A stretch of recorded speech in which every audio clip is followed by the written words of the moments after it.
Good morning friends.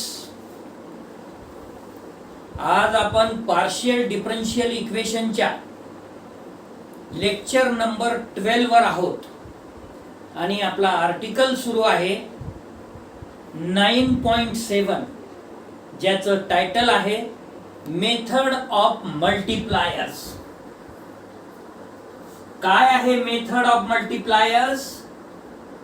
Let the auxiliary equations be dx upon p which is equal to dy upon q which is equal to dz upon r of p into p plus q into q is equal to r. p into p plus q into q is equal to r.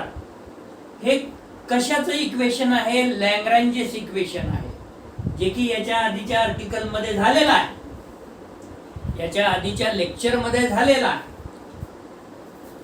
LMN may be constants or functions of x, y, z. Then we have multipliers. आपण कशाला म्हटलेला आहे? LMN ला आपण multipliers म्हटलेला आहे. मग यांच्या values एक तर कॉन्स्टंट्स असू शकते किंवा functions of x y z असू शकते.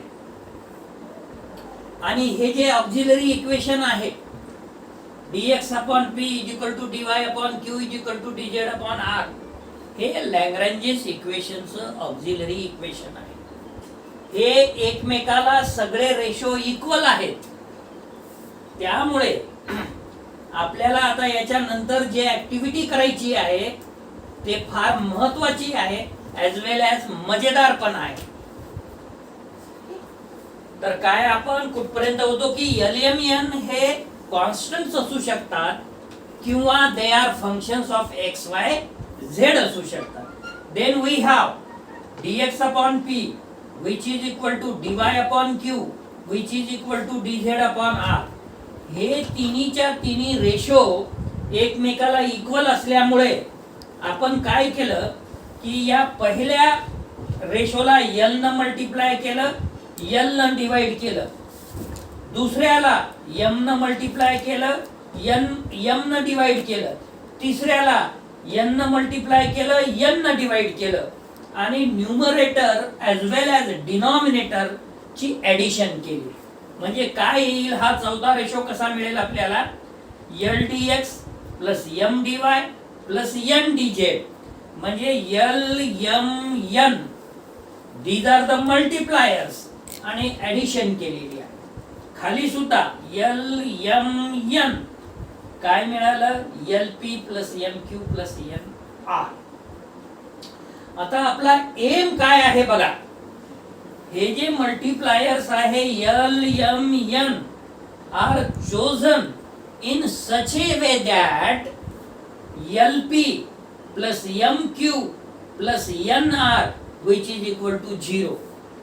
LMN आपल्याला अशा पद्धतीने चूज करायचं आहे की जेणेकरून LP plus MQ plus NR याची ऍडिशन 0 आली पाहिजे.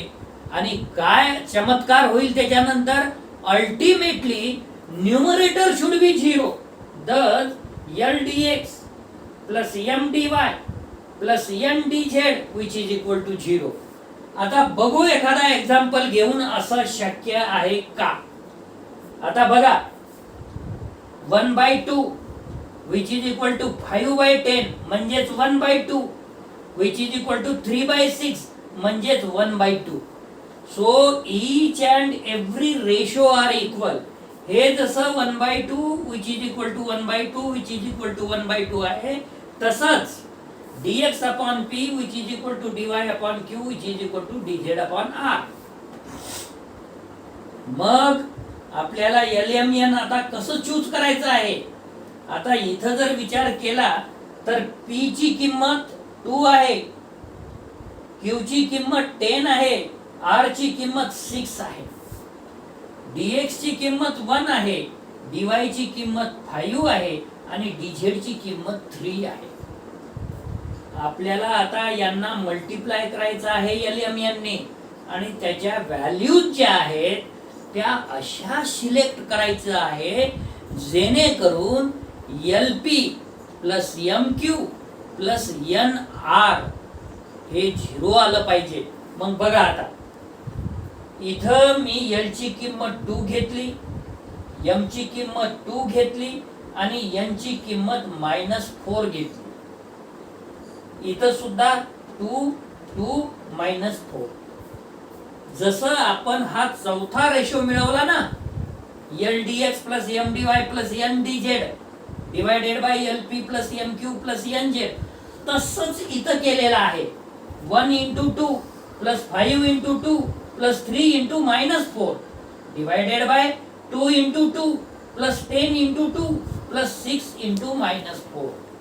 बघा मित्र हो, आता न्यूमरेटरची बेरीज किती येते? 2 प्लस 10 12 मायनस 12 आलं की नाही 0. आणि आता बघा डिनॉमिनेटर बी 0 आहे, किंवा डिनॉमिनेटर 0 आलं की न्यूमरेटर बी 0 येते. 4 प्लस 20 24 मायनस 24 24 मायनस 24 0. म्हणजे तुम्ही डिनॉमिनेटरचं LP plus MQ plus NR जर 0 आणू शकले तर तुम्हाला न्यूमरेटरला LDX plus LDX plus MDY plus NDZ हे 0 आणायची गरज नाही, ते 0 येतेच. Thus LDX plus MDY plus NDZ which is equal to 0. Solve this differential equation if the solution is, या डिफरन्शियल इक्वेशनला जर आपण सोडवलं तर after integration LX plus MY plus NZ is equal to some constant C1, त्याला आपण denote करू if the solution is U is equal to U of X, Y, Z is equal to constant C1.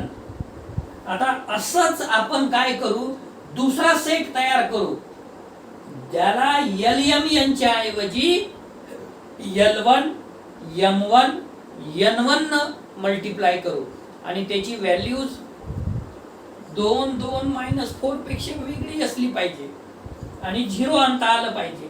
ते 0 आणता आलं denominator तर numerator 0 येऊन जाईल. Similarly प्रयत्न करा तुम्ही आता. Choose another set of multipliers L1 M1 N1 that is dx upon p which is equal to dy upon q which is equal to dz upon r which is equal to L1 dx plus M1 dy plus N1 dz whole divided by L1 p plus M1 q plus N1 capital R. L1 M1 N1 are chosen in such a way that L1 into p plus M1 into q plus N1 into R which is equal to 0. या दुसऱ्या set of multipliers मध्ये सुद्धा L1 M1 N1 अशा पद्धतीनं select करायचं. अर्थात वरच्या ज्या व्हॅल्यू सिलेक्ट केल्या ते सोडून काय होईल हो, L1P plus M1Q plus N1R हे 0 आणता आलं पाहिजे. आणि जर ते 0 आणलं तर न्यूमरेटर जे आहे automatically L1 dx plus M1 dy plus N1 dz हे 0 येऊन जाईल. L1 M1 N1 are chosen in such a way that L1P plus M1Q plus N1R which is equal to 0. Thus L1 dx plus M1 dy plus N1 dz which is equal to 0. Solve this differential equation if the solution is V is equal to V of x, y, z which is equal to constant C2. Hence required solution is f of uv is equal to 0 लिहू शकता, किंवा u is equal to phi of v लिहू शकता, किंवा v is equal to psi of u लिहू शकता, psi of u लिहू शकता. याच्यामध्ये F phi psi are arbitrary constants. Example 9 on page number 597. Solve mz minus ny in bracket into delta z by delta x plus nx minus lz in bracket delta z by delta y which is equal to ly minus mz.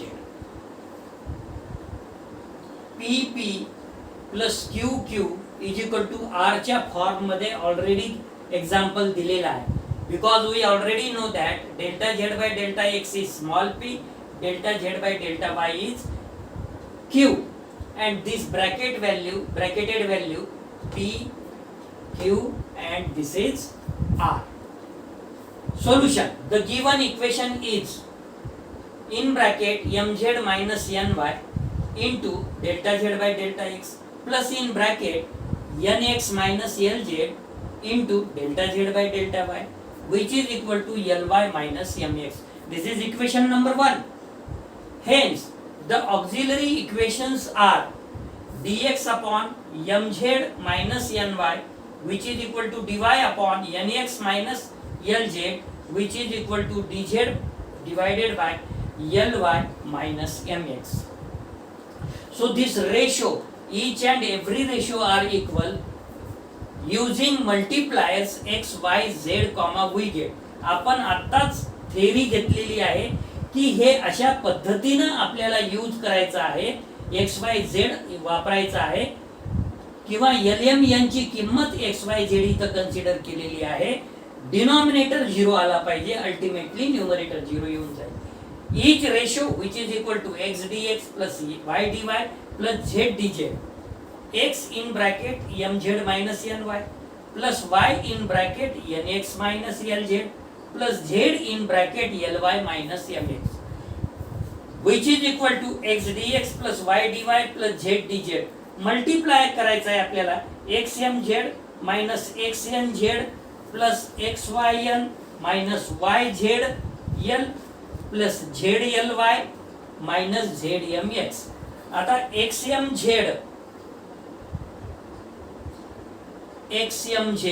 Opposite sign आहे, कटून जाईल. Minus xyn plus xyn कटून जाईल. Minus yzl plus yzl कटून जाईल आणि त्याचे which is equal to x dx plus y dy plus z dz bracket मध्ये होल डिवाइडेड बाय 0. आणि आपण डिनॉमिनेटर जर 0 आणलं तर आताच थेरी मध्ये बघितलं न्यूमरेटर ऑटोमॅटिकली 0 येते. Hence x dx plus y dy plus z dz which is equal to 0. Integrating comma we get x square divided by 2 plus y square divided by 2 plus z square divided by 2 is equal to constant c2 न घेता constant word मध्ये लिहायचं आणि 2 न multiply करायचं.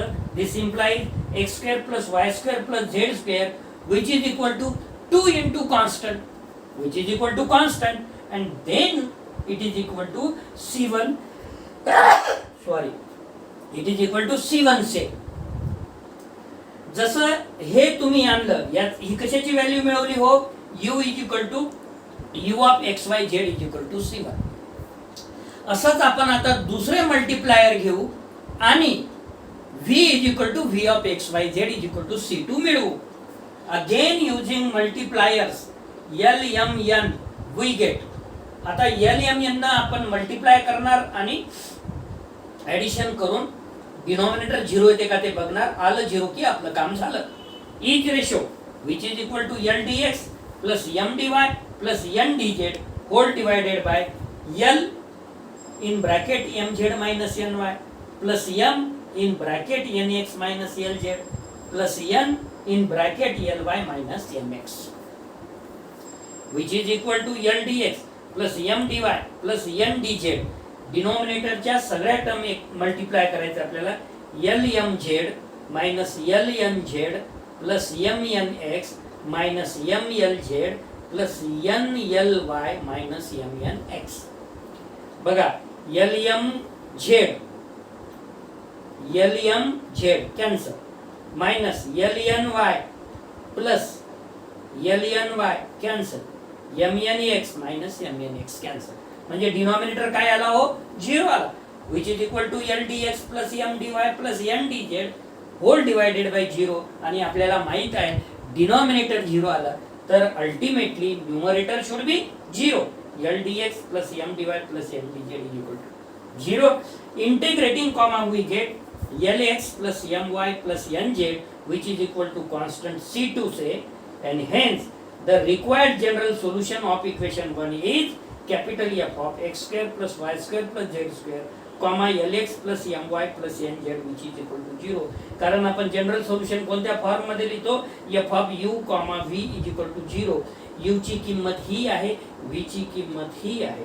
अशा पद्धतीनं हा प्रॉब्लेम झालेला आहे. आता या लेक्चर साठी आपण इथेच थांबणार आहोत. धन्यवाद.